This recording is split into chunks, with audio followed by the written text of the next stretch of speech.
Esselamu Aleyküm adamlar. Şu tede bir yak şovda atlı şovumuz çıktı. Belet filmden tomaşa edip bilersiniz. Yönü şu tayda iki tane kent tefkür yadaylar var. Onların biri dizet bilen şatlık sohbetin arasındaki çakmışma her öz fikrini aytdı. Onu men onun taraftar değil, onun tarafta yönü şu tayda men etçek olan haiştim var. O yak iki olun öz düşünüşerler. Ol Maral Durdivan sungot adam haktaki aydan fikirni kan tefkür yadaylar. Yani men Maral Durdivan'ı bir iş yapıyorum adam yok minne. Şol denan qati söze bay değil. Yani adam kerçiliği sungotu qati bay denan. Yani anını kalbine neme geliyem oldu şunu ayt ya. Yani siz şu aydan aytacak olun duygusunu men fikirci Maral Durdivan adacık men o şeyle doğru düşündüm. Yani tefkirde kan adamlar şuna fikirni yazarlar eğer mümkünçülük bolsa bir halipansın otak eden işler için döreden aydınlar için adam kerçilik için müngdün birine kan sağacıkları düzümsüzlük edip beriyen goğu bakalar için etçek haişim o fikirlerine doğrusa yazın eğer de size şol azıcık fikirine bilen qabat gelmeyen olsa onu da hayiş ediyen men liçkama yazayım. Onu men size özümüm Maral Durdivan oturup düşündürecek da. Sağ olun. Allah Teala sungoda adamları yerden bir karşı yukarıda yürüdü. yöne Kaya adamlar yerden yürüyenler. baba Serediyen.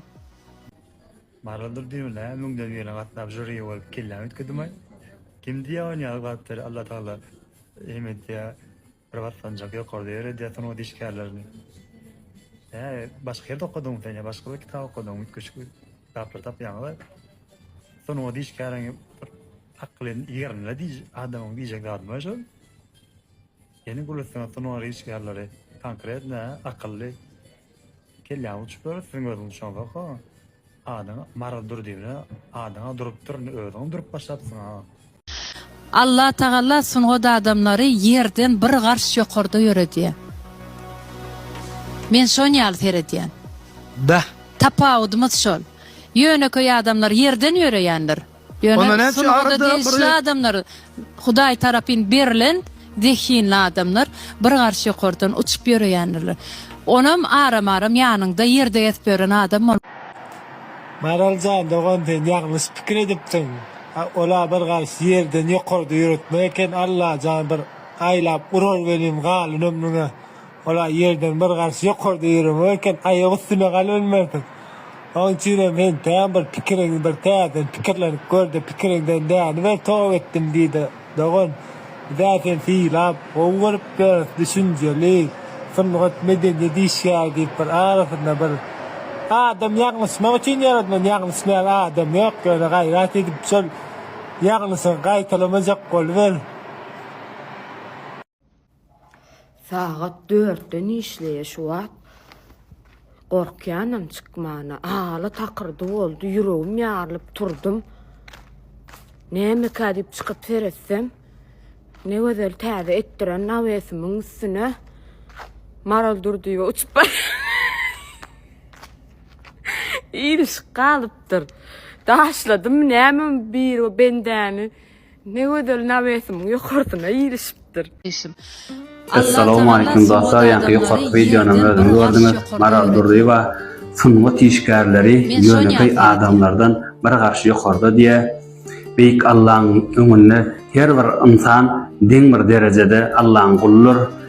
Dine etken kâri işitkaya başka da dükkana okadi fikir ediyen yöne bir karşı yukarıda yürüyen zat var. Bırağın deyip maktumulun boşluksunu okap vereyim. Neyme zatlığın bilýärler komentariyada yazsın, bilmeýärler liçkama yaz sorak biler. Dinlen.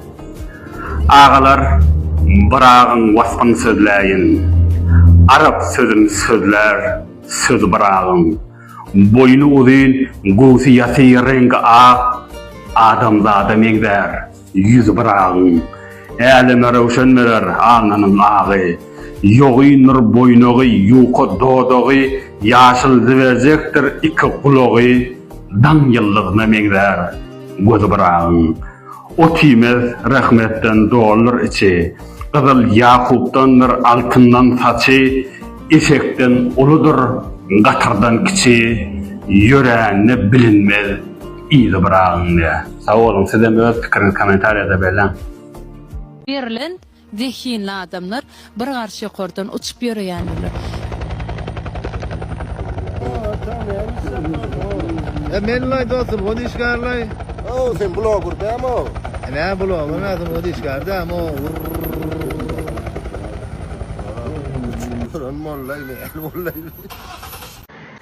Armanda, ay dünden mer bir video var tuğla modan lo mala da oturtmanlar. Kim aslın kimsin emmede bir yerden bir gorko diyorlar. Mena goğunum yetti. Yani şu tayda gulaylık var ha. Şeytanla gara, hakik şeytan bolan için şoňal sonra wer ya adat insanlardan sen tapawdyň näme ýaşy diýip ýaşyny guruladyp adamlary ýaşyň üstüne kuşkurtjak boldy. Ýaşamdymdy, maralam gonu atlady. Bökdi sonra jogap berdiler. Ani ular sen sonra men jogap berjek. Adat insanlardan üstünlüğüň näme diýen. O Türkden, Orsdan Özbekden oğurlap çıkka kinocuk ya da pırkorcuk koýýaňy da şu edýän oğurluğuňyz artyk başlangyzlar bir de oğurluğa demsok. Soň Allah diýesin muhtişkalaryny bir adam ýokarda ýöredi diýip Allahyň adyny berip bara Allahdan gorkmayan biri bar. Nirde ýadylygy? Şu diýen zadyň aýty kitapda, Kur'andan, hadislerden mi? Nirde ýadyk? Bize de gorkazlar, belki bizi görünýärler. Ha? Sen ýalak, aýdymçy. Bolsa da toýsa bolýar, bolmasa da toýsa bolýar. Allah janda öňe näsan toý gördik, o sadam ýokdan bidim, ben ýok turpman toý. Bul ýalak bolýar. Ýes çes gaýda toýmyz galdyryp. Ha? Ýöne şunu ýatdan çykarmady aray. Biz soňky ýola gitjek bolamyza, iki aýagymyz satylanlar. Bizi yuwa alýanlar adamlar şolaram diýen ok. Men bir adam ýokarda diýip. Ýa-da biz iki aýagymyz satylanlar jynazamyzy okuyan mollalarymyz bar. Bizden jynazamyzy okuýasa insan kıwala. Biz urajýasyp şolaram bir adam ýokarda diýen ok. Ýa-da bizim insan jaýymyz kalýan goççitler bar. Şolaram diýen ok. Biz sizden bir adam ýokarda diýip.